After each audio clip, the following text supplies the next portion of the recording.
to Change Ed, your 15-minute or less podcast about all things education and the changes that are happening all around us. I am your host, Andrew Kuhn, education consultant from Montgomery County Intermediate Unit, number 23. And here with me is Patrice number 23, also Montgomery County Intermediate Unit. I am still an educational consultant. But the way you said number 23 sounded like it was like your jersey number. Yeah, it is. That's what I'm going to wear from now on. Really? So you are. I'm going to on like my Jordan. Name. Yeah, my name is going to be The Brains, and then number 23. Number 23. Mm-hmm. I'm not going to lie, at statewide like STEM POC meetings and like conferences and stuff, if we all had jerseys that had our IU number, it would be so helpful.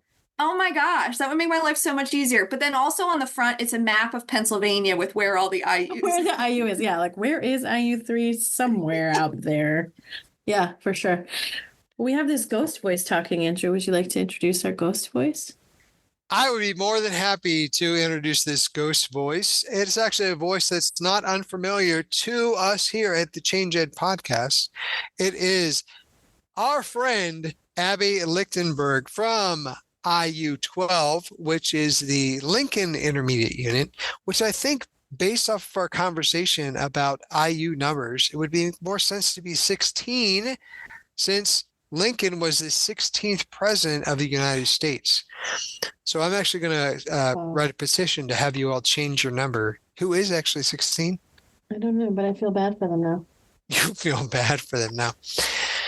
I mean, we're happy to have you back. As we talked about, we're still talking about our focus for this month is, new year, new you, and things that we can talk about to encourage our teachers as they, a big thing is to have these New Year's resolutions where we're going to try something new, we're going to try something different, and actually put effort into making those changes.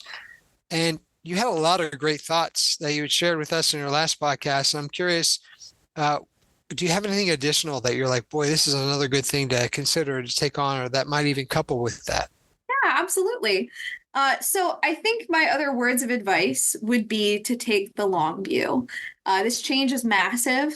It's going to require change from us as educators as well as from our students.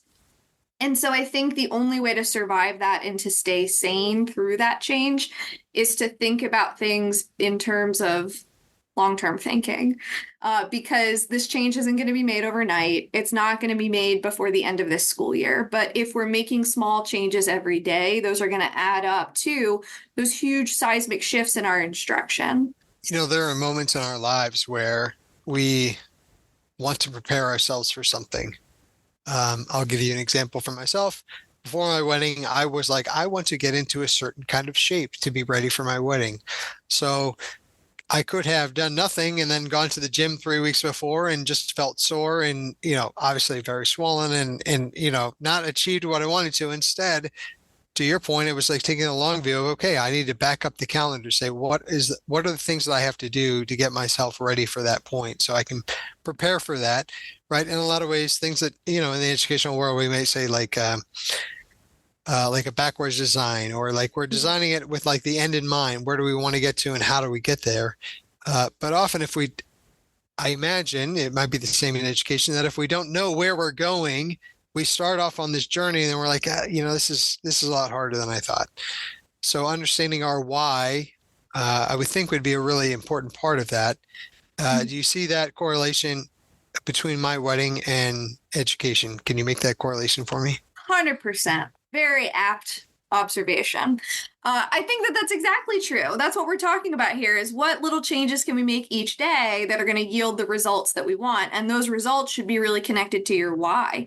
Think about, while this change is big and scary and different, there are a lot of opportunities in making this change. And I think for a lot of educators, the sort of the mission and the vision behind the STEEL standards aligns with why we got into education. Mm-hmm. This idea of helping our students love learning, become lifelong learners, to become resilient, curious kids. And so I think if we focus on connecting that why with our values and seeing all the optimistic aspects of this change, which is going to come with a lot of work, I think that can be really motivating and keep you in the right headspace to keep going. Because the other thing that we have to acknowledge is that there is research out there that says that any change, any significant change, any meaningful change takes 5 years to make that change.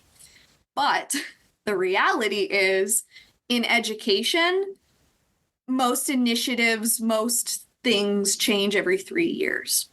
So we're working in a system where we are familiar with, we're used to not being able to see the change all the way through. And so it feels really scary to encounter this massive change in expectations, change in what our classrooms are going to look like, what our instruction is going to look like, what our lesson plans are going to look like, when we know that in the past, we haven't had the opportunity to really complete that change. But I think if we, again, think about this not as just some new initiative, but really an attempt to get back to the reason why we all got into education and all of the good things we know that this can do for our students and their creative thinking and curiosity, their ability to wonder and process the world around them and critical think, I think that that will help make the change a little bit less scary and more doable and also exciting.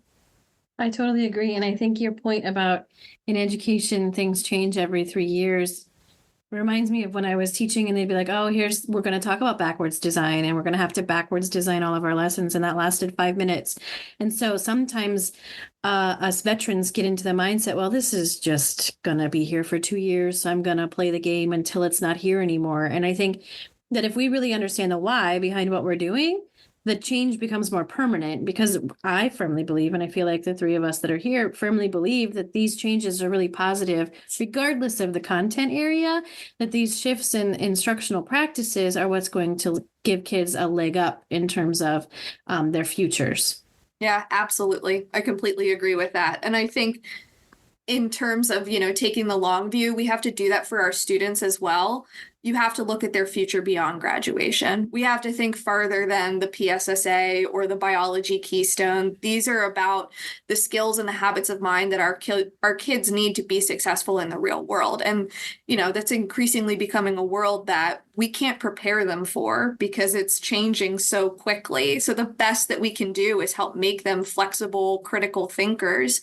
And I think that the Steele standards really do embody a lot of the supports and the structures and the foundation that we need to make those changes.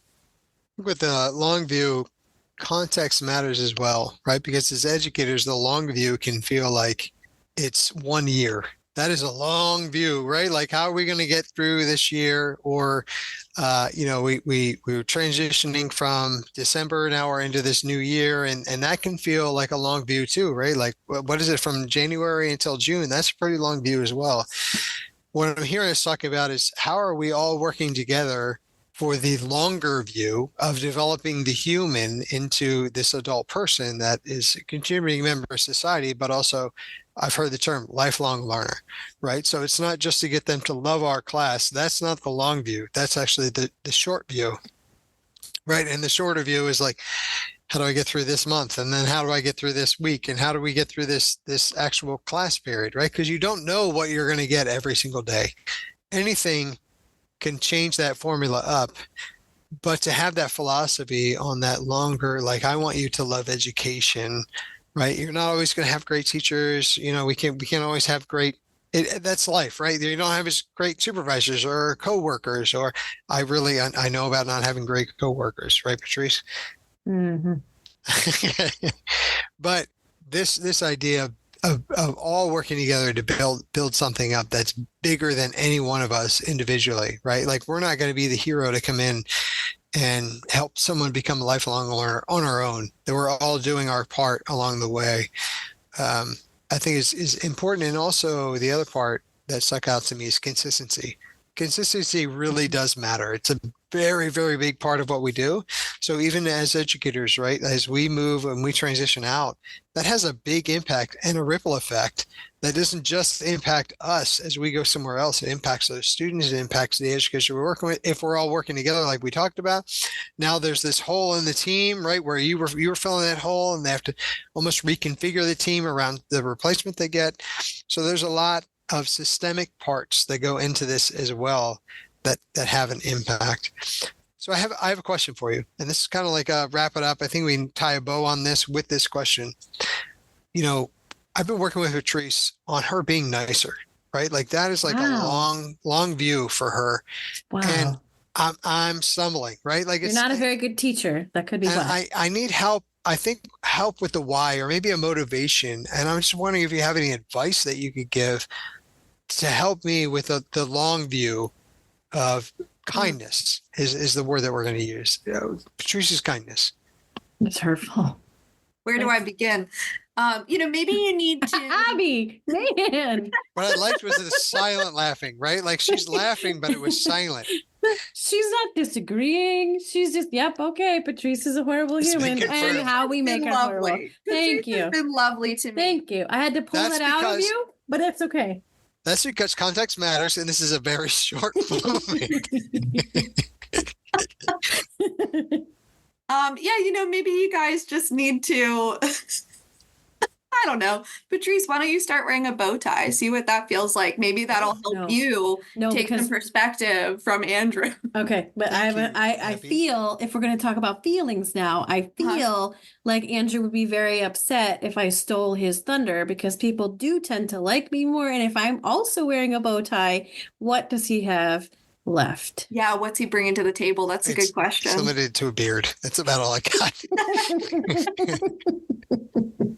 Well, Abby, number one, you're one of my favorite people because you sided with me, even though you didn't technically agree, you didn't disagree, which means you agreed with me. So thank you. And we appreciate your insights. Are there any final thoughts that you'd like to share before I share mine? I do have one.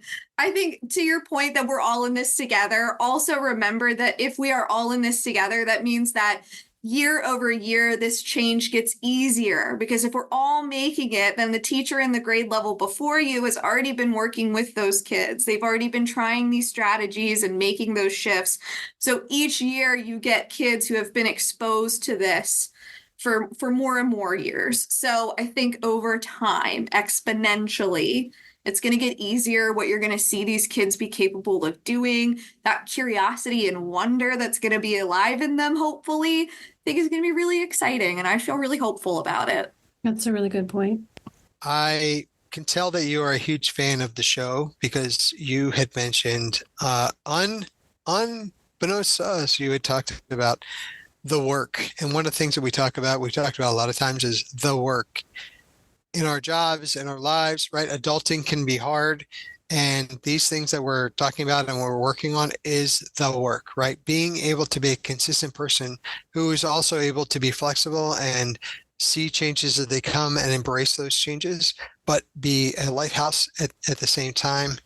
Understanding change does take time. All the things that you said and having the long view, we really appreciate your perspective and encouraging us to continue to get out there and to do the work. So on behalf of our Change Ed team and Abby, thank you for being with us.